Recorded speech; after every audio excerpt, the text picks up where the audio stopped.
কিছু উন্নয়নৰ কাম হৈছিল, সেইটো কথা স্বীকাৰ কৰি ক'ব লাগিব।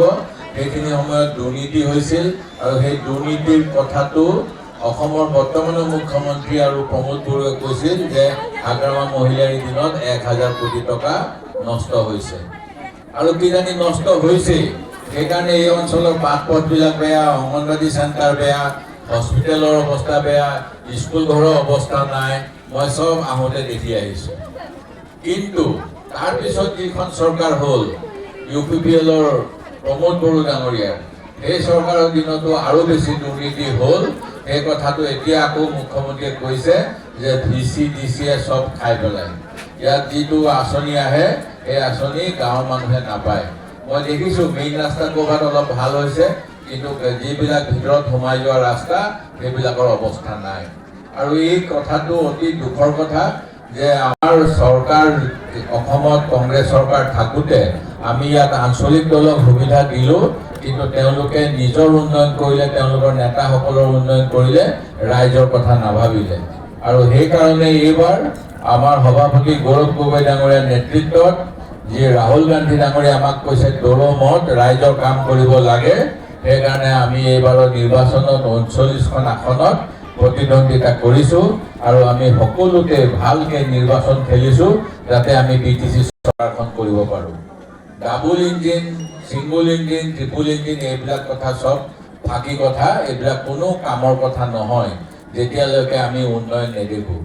আৰু উন্নয়ন কৰিবলৈ হ'লে ভালকৈ কাম কৰিব লাগিব, বেয়া মানুহৰ হাতত ক্ষমতা থাকিব নালাগিব। সহযোগ দি আছে, তেওঁলোকৰ এক্সিকিউটিভ মেম্বাৰ আছে, তেওঁলোকৰ মেম্বাৰ আছে, তাৰপিছতো কিয় উন্নয়ন হোৱা নাই? এতিয়া চিফ মিনিষ্টাৰে ভোটৰ সময়ত এই সব কথা কৈ ৰাইজক মিছা কথা ক'লে নহ'ব। আমাৰ প্ৰধানমন্ত্ৰী যেনেকৈ মিছলীয়া, আমাৰ মুখ্যমন্ত্ৰীও মিছলীয়া। আপোনালোকে জানে 10 তাৰিখৰ দিনা মুখ্যমন্ত্ৰীয়ে কৈছিল গৌৰৱ গগৈ পাকিস্তান গৈছে আৰু তেওঁক আমি জেলত ভৰাম। যিটো সময়ত পাকিস্তান গৈছিল গৌৰৱ গগৈ, সেই সময়ত ভাৰত পাকিস্তানৰ মাজত দোস্তি আছিল, বন্ধুত্ব আছিল।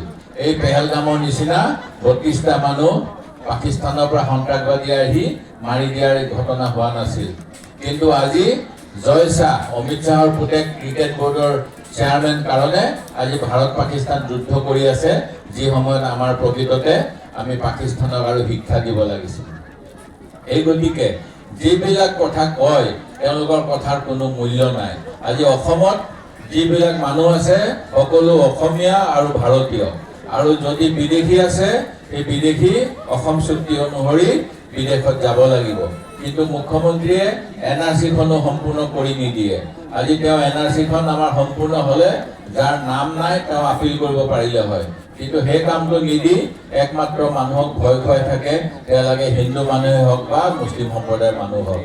আৰু এনেকুৱা কৰি তেওঁলোকে ভোট বেংকৰ ৰাজনীতিটো কৰি আছে। কিন্তু NRC-খন অসমলৈ এইকাৰণেই কংগ্ৰেছ চৰকাৰে আনিছিল যাতে যিটো সন্দেহযুক্ত কৈ থাকে এই সন্দেহ নাইকিয়া হৈ যায়। আৰু এতিয়া মুখ্যমন্ত্ৰীয়ে নতুনকৈ ওলাইছে চিনাকি অচিনাকি। কি চিনাকি কি অচিনাকি? অচিনাকি চিনাকি বুলি কোনো সংজ্ঞাই নাই। সেই গতিকে যদি বিদেশী আছে নিয়ম মতে ব্যৱস্থা হ'ব, আৰু যদি বিদেশী নাই সকলোৱে অধিকাৰ পাব লাগিব। সেয়া লাগে ঘৰৰ অধিকাৰ হওক, মাটিৰ অধিকাৰ হওক, সকলোখিনি হওক। আৰু এই অধিকাৰ ভাৰতৰ সকলো মানুহক আমাৰ দেশৰ সংবিধানে দিছে, যি সংবিধান আমাৰ কংগ্ৰেছ দলে আনিছে 1950 চনত। তাত ধৰ্মৰ নামত ভাগ কৰা, জাতিৰ নামত ভাগ কৰা, ভাষাৰ নামত ভাগ কৰা এই সব কথা নাই। কিন্তু আমাৰ মুখ্যমন্ত্ৰীয়ে শপত লোৱাৰ পিছতো কয় যদি কোনোবাই বাংলা ভাষাত কথা কয় মই তেওঁলোকক বিদেশী বুলি ধৰি লওঁ। আজি পশ্চিমবংগত সব মানুহে বঙালী ভাষা কয়, পশ্চিমবংগত কি এইবিলাক বাংলাদেশী নেকি? এইবিলাক কিবা অন্য দেশী নেকি? এই গতিকে মুখ্যমন্ত্ৰীয়ে এনেকুৱা ভয় ভাবুকি ৰাজনীতি কৰি থাকে, আৰু এই ৰাজনীতিৰ বিৰুদ্ধে আমি ৰাহুল গান্ধী ডাঙৰীয়াই যিটো কৈছে ভয় খাব নালাগে, সঁচা কথা ক'ব লাগিব আৰু ভোট চুৰ কৰিব দিব নালাগিব। আজি বিজেপি দলে গোটেই ভাৰতবৰ্ষত ভোট চুৰ কৰিব বিচাৰি আছে। সেইকাৰণে বিহাৰত 65 লাখ মানুহৰ নাম কাটি দিছে। যিবিলাক মানুহ জীৱিত হৈ আছে সেই মানুহৰ নাম কাটি দিছে। আৰু এই কথা আমাৰ ৰাহুল গান্ধীয়ে প্ৰতিবাদ কৰিছে, কংগ্ৰেছ দলে প্ৰতিবাদ কৰিছে। আজি এনেকুৱা যদি ভোট চুৰ অসমতো কৰে তেতিয়াহ'লে আপোনালোকে ভোট দিলেও কংগ্ৰেছৰ চৰকাৰ নাপাব, আৰু এটা যিটোৱে বিভেদ আনিব বিচাৰে সমাজৰ মাজত সেই চৰকাৰ পাব। সেই গতিকে আমি সজাগ হ'ব লাগিব। কিছুমান দলে কয় যে তহঁতি বিধানসভাত কংগ্ৰেছক ভোট দিবি, এতিয়া মোক দে, এনেকে কৈ পেলাই তেওঁলোকে আমাৰ মাজতে এইবিলাক কথা ক'লে নহ'ব। এতিয়াৰ পৰাই আমি তৈয়াৰ হ'ব লাগিব। এতিয়াৰ পৰাই আমি কংগ্ৰেছটো আজি বহুত দিন ধৰি মানুহে এই BTR ইলেকশ্যনত BTC ইলেকশ্যনত ভোট দি পোৱা নাই। সেইকাৰণে আমি এতিয়াৰ পৰাই হাতৰ চিনত ভোট দিয়া প্ৰেক্টিচ কৰিব লাগিব আৰু এই কথাটো ক'ব লাগিব যে আমি সকলোৱে কংগ্ৰেছ দলক জয়যুক্ত কৰাম আৰু ৰাইজৰ কাৰণে যিখিনি উন্নয়নমূলক কাম হ'ব লাগে, কেন্দ্ৰৰ পৰা যিমান পইচা আহে স্বাস্থ্য অনুসূচী, যিমান পইচা আহে মাইনৰিটি উন্নয়ন, যিমান পইচা আহে ট্ৰাইবেল ডেভেলপমেণ্ট, এই গোটেইবিলাক পইচা আমি কামত লগাম। কাৰোবাক গুৱাহাটীত মাটি কিনি মাটি বিকি হেলিকপ্টাৰত তেল ভৰাবলৈ নিদিওঁ। কোনে কৈছিলে হেলিকপ্টাৰ গুৱাহাটী মাটি বিকি তেল ভৰাম বুলি? তেওঁ কেনেকৈ ইমান পাই গ'ল পইচা? এই কথাবিলাক ৰাইজে চিন্তা কৰিব লাগিব। আৰু সেই গতিকে মই অনুৰোধ কৰিছোঁ যে আমাৰ ভোট যাতে নষ্ট নহয়। অন্য পাৰ্টীয়ে যিটো কৈ থাকে পইচা খা আৰু বেলেগৰ মুখে ভোট দিবি, তেনেকুৱা কথা নহয়। যে যি দিয়ে আপোনালোকে সেইটো হয় দিলে ল'ব পাৰে, কিন্তু দেশৰ কথা চিন্তা কৰিব লাগিব। আজি কোন দলে মিছা কথা কৈ আছে? কোন দলে কৈছিলে সব বেংক একাউণ্টত 15 লাখ টকা সোমাব? কোন দলে কৈছিলে কৃষকৰ খেতিৰ ইনকাম ডাবল হৈ যাব? কোন দলে কৈছিলে যে আমাৰ বয় বস্তুৰ দাম কমি যাব? কোন দলে কৈছিলে যে আমাৰ পেট্ৰল ডিজেলৰ মূল্য কমি যাব? আজি ঔষধৰ দাম কমিলে নাই? নিবনুৱা সমস্যা সমাধান হ'লে নাই? আমাৰ যিবিলাক মাটি বাৰী সমস্যা, এইবিলাকৰ সমস্যা হ'লে নাই? এই গোটেইবিলাক কথা নিৰ্বাচনটো অহাৰ আগত চিন্তা কৰিব লাগিব। আৰু আমাৰ দেশৰ উন্নয়নৰ কাৰণে যি কংগ্ৰেছ দলৰ আঁচনি, আজি বিনামূলীয়া চাউলৰ আঁচনি, অংগনবাড়ী আঁচনি, আশা কৰ্মী আঁচনি, দুপৰীয়া স্কুলৰ ল'ৰা ছোৱালীক মিড ডে মিলৰ আঁচনি আৰু অন্যান্য যিমান আঁচনি আছিল এই গোটেইবিলাক কংগ্ৰেছ দলে কৰিছিল। মাত্ৰ তেওঁলোকৰ চৰকাৰ অহাৰ পিছত নাম বদলাই দিছে। ৰাজীৱ গান্ধী গ্ৰাম্য বৈদ্যুতিকৰণৰ নাম কৰিছে দীনদয়াল, ইন্দিৰা গান্ধী আৱাস যোজনাৰ নাম কৰিছে PMY, নিৰ্মল নীৰৰ নাম কৰিছে জল জীৱন আৰু এনেকৈ বিভিন্ন আঁচনি কৰিছে। কিন্তু তেওঁলোকে কৈছিল আমি যে খেতি কৰিলে সকলো সুবিধা দিম, খেতি পথাৰত পানী থাকিব। আজি কৃষকৰ কি অৱস্থা হয় পানী নহ'লে?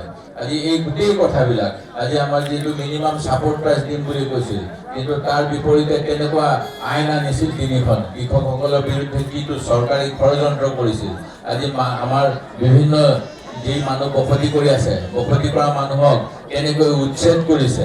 আৰু এই উচ্ছেদ হৈছে সুপ্ৰিম কোৰ্টৰ নিয়ম ভাঙি, অন্যায় কৰি, যিটো গাইডলাইনত আছে যে তেওঁলোকক অন্য জেগাত বসতি কৰাৰ জাগা দিব লাগিব। কি কাৰণে উচ্ছেদ কৰিছে ক'ব লাগিব।